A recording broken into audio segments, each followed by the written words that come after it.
L'azienda sanitaria provinciale di Agrigento imprime una decisa accelerazione al potenziamento del patrimonio tecnologico del presidio ospedaliero San Giovanni di Dio.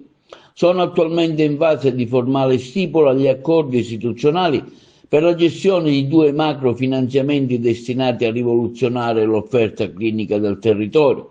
Il primo asse di intervento è dedicato alla radioterapia oncologica, garantisce lo stanziamento di 4 milioni di euro per l'acquisto di un secondo acceleratore lineare e per la realizzazione del relativo bunker.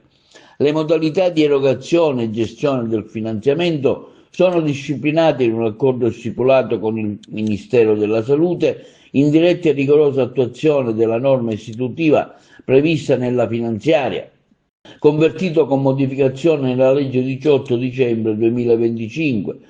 Parallelamente prosegue anche l'iter per l'acquisizione di un avanzato sistema di chirurgia robotica mini-invasiva per un investimento complessivo di oltre 3 milioni di euro coperto attraverso l'impiego delle risorse residue della legge 6788. L'iter per la dotazione della piattaforma robotica è frutto di una stretta sinergia tra l'assessorato alla salute della regione con apposita delibera. Infatti la Giunta ha formalmente validato la proposta di utilizzare i fondi garantendo la necessaria quota di cofinanziamento regionale, dando il definitivo impulso per la stipula dell'accordo di programma.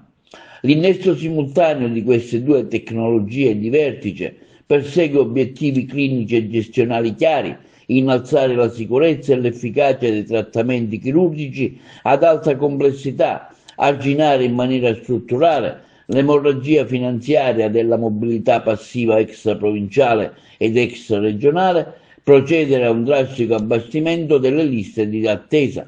L'ASP di Agrigento punta così a restituire centralità alla sanità pubblica locale, garantendo ai pazienti cure tempestive, mini-invasive e di eccellenza nel proprio contesto di prossimità.